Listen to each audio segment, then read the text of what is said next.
Today, we're going to talk about something, well, something that happens to all of us. That feeling of being misunderstood over a simple text message. We're going to unpack one single, powerful idea that can help you avoid countless arguments that honestly never even needed to happen in the first place. Just think about it for a second.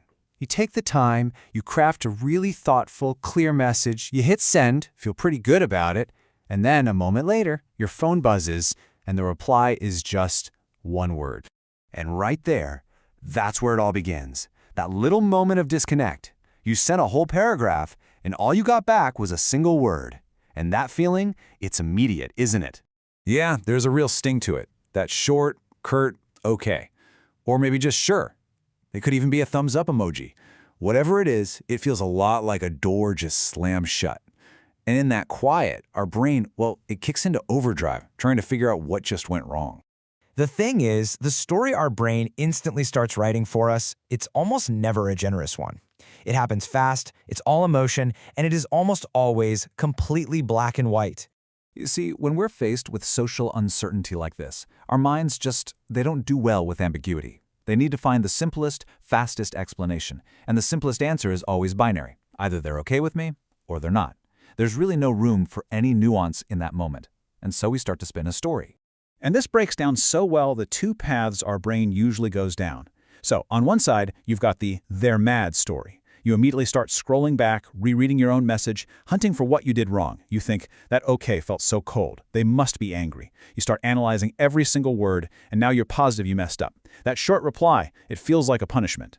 Then on the other side, there's the "I'm dismissed" story. And here, the hurt isn't about anger, it's about your value. You start thinking, wow, I put real effort into that and they couldn't even write a full sentence back. They obviously don't respect my time or my thoughts. In either story, a full-blown conflict has been created entirely inside our own head.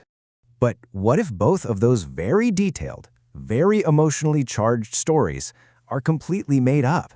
What if the real reason for that one-word reply has absolutely nothing to do with us at all?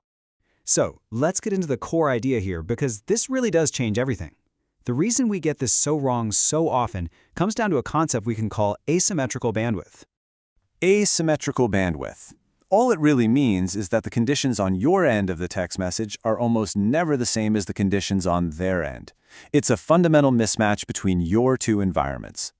And this right here is the critical mistake we make. We experience the entire conversation from inside our own reality.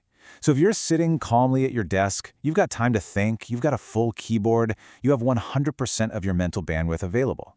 The problem is we then project that same calm, high bandwidth world onto the person we're texting.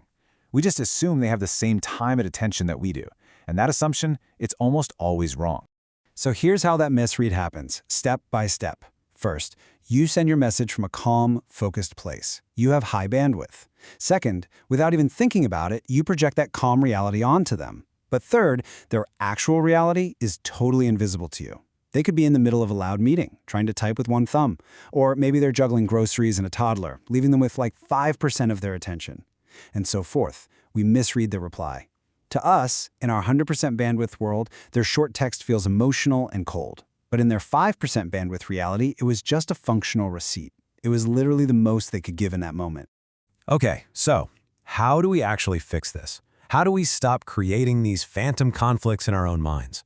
Well, the answer is about shifting our perspective from that black and white story to something we can think of as the gray canvas.